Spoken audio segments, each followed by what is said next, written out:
Good afternoon, boys and girls. Today we're going to be reading Finding Winnie, the True Story of the World's Most Famous Bear by Lindsay Maddock and illustrated by Sophie Blackall. So taking a look at the cover of this book, can we predict what we think this book's going to be about? I'll show you the front here. It looks like we've got a bear holding onto a boot. And on the back, it looks like there's some pajamas and a stuffed bear. So this one looks like it's probably alive. Well, that's our jacket here. This is the actual book cover underneath, and that looks like some soldiers maybe with a dog. Maybe they're going hunting. Maybe that's just some friends that are camping. Same thing on the back. So let's read on and find out. This book has beautiful illustrations. Finding Winnie, the true story of the world's most famous bear. Could you tell me a story? Asked Cole. It's awfully late. It was long past dark and time to be asleep. What kind of story? You know, a true story. What about a bear? We cuddled up close. I'll do my best, I said.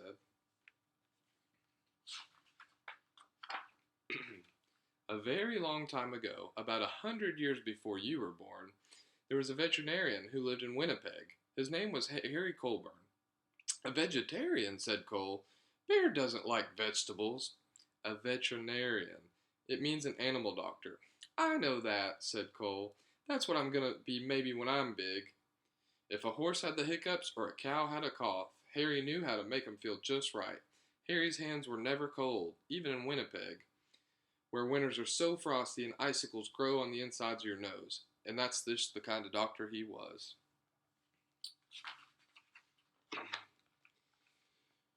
But a day came when Harry had to say goodbye to Winnipeg.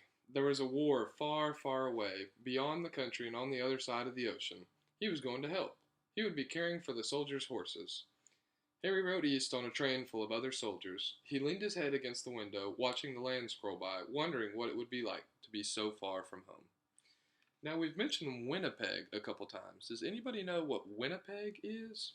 On the first page here, it said that it was very cold, even cold in there, where winters are so frosty that icicles grow on the inside of your nose. Where do we think Winnipeg could be?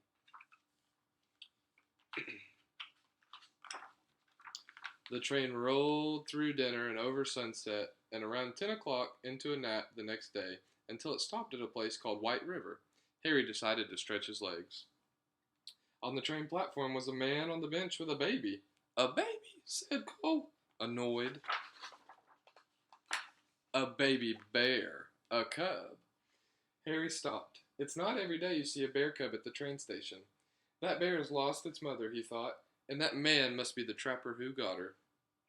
What do trappers do? Asked Cole. It's what trappers don't do. They don't raise bears. Raise them?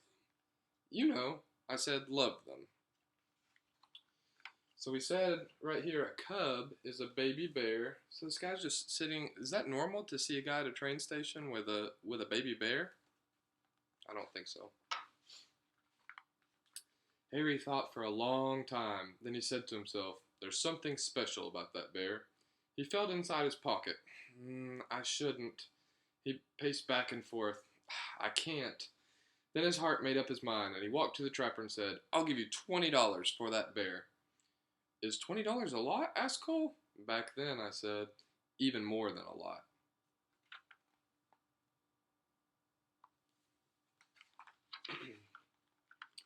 Captain Colburn, said the colonel on the train, as the little bear stiffened his knees. We're on a journey thousands of miles, heading into the thick of battle, and you propose to bring this most dangerous creature. Bear stood straight up on its hind legs, as if to salute the colonel. The colonel stopped speaking at once, and then, in quite a different voice, he said, Oh, hello. The men of Harry's regiment squeezed by to have a look. I've decided to name her Winnipeg, Harry told him, so we'll never be far from home. Winnie for short. Now it said the men of Harry's regiment squeezed by to have a look, so it looks like this is a regiment. So from the pictures, I think I can tell that a regiment is a group of soldiers. They had a very long way to travel, and they'd already gone 3 or 4 feet when Winnie grew hungry. What do bears eat? The men wondered. What don't they eat? Said Harry. Vegetables, Cole reminded me. Winnie ate vegetables, I said. She ate everything except onions. They brought her carrots and potatoes and apples and tomatoes and eggs and beans and bread and a tin of fish and some slop in a dish. But Winnie was still hungry. How about dessert? Said Harry, holding up a bottle of condensed milk. Taking the treat in her paws, Winnie lay on her back and hummed a happy song as she drank. The men roared. Can somebody tell me what condensed milk is? Very good. Very good. Like sweetened milk. Harry and Winnie gathered with the soldiers from all over Canada in the green fields of Valcartier. A whole city of tents had sprung up there. One was a hospital for horses, where Harry went to work. So it says Valcartier here.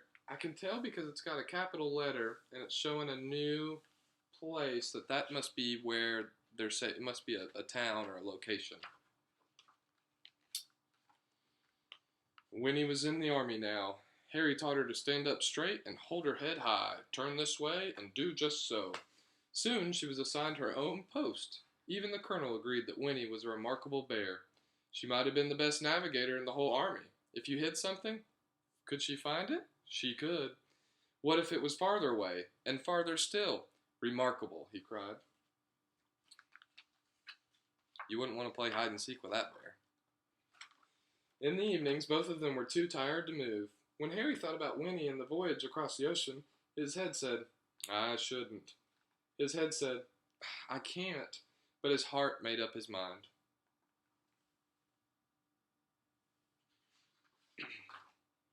Nobody had ever tried to float so many people and animals across the Atlantic Ocean before.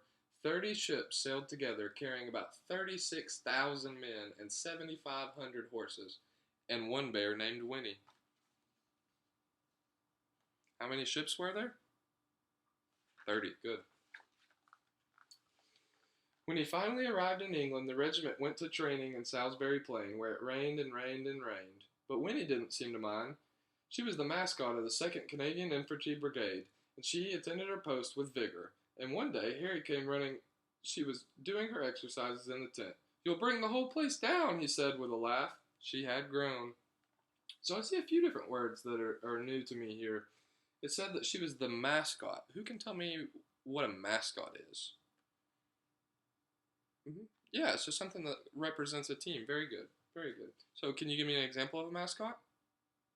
Smokey. Yeah, that's my favorite too. Good job. And then there was another word in here. Let's see.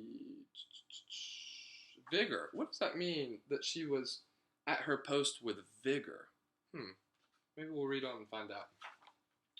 It was winter when the order came. The time had come to fight. Winnie posed proudly for the men for pictures to send home to their families. Harry thought for a long time. His head argued one way and then the other, but his heart made up his mind. I'm seeing a theme here. He went to Winnie and said in a serious way, There's somewhere we need to go. Winnie brushed the mud off her nose and nuzzled in close. Nuzzling in close. Harry drove all the way to the big city.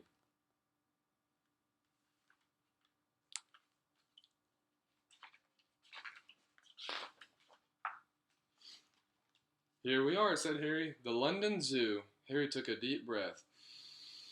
Winnie, this is going to be your home for a while, he said. She tilted her head. We're shipping out to France, he explained. I'll have to take care of the horses at the front. She rested her big head against him. I know you want to come, but it's not safe. Winnie's head bowed. Harry's hands were warm as sunshine, as usual. There's something you must always remember, Harry said. It's the most important thing, really. Even if we're apart, I'll always love you. You'll always be my bear.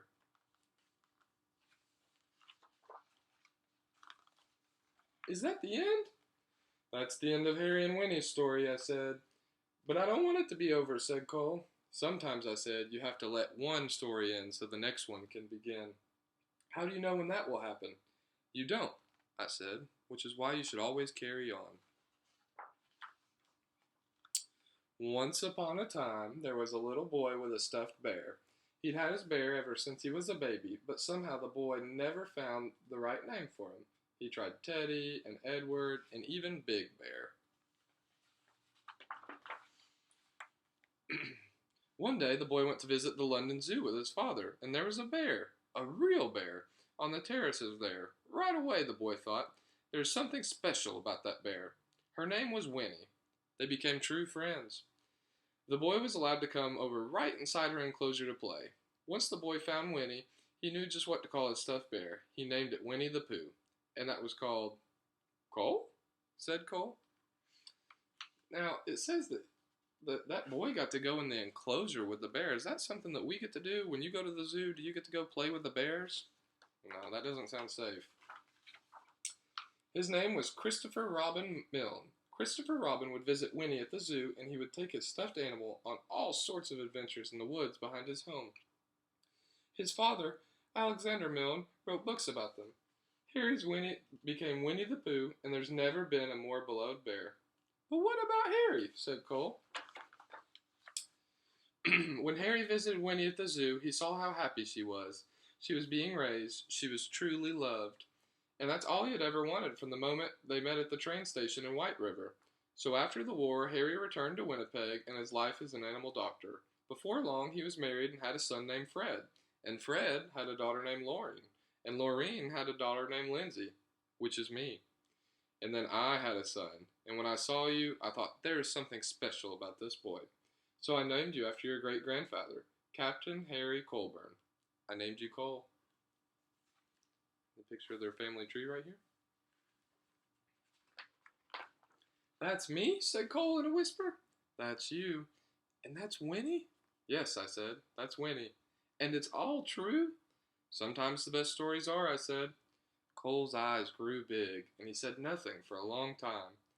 Then he hugged his own bear real close and let out a yawn, reached far away, and they both turned over and fell asleep. The end. So, boys and girls, can you name 4 characters that we talked about in this story? Yep. Awesome. And so if a friend asked you about this book, if you had to summarize and tell me about this book, how would you do that in just a couple of sentences? I don't want you to quote the book directly, but how would you summarize? Tell me about this book. Awesome.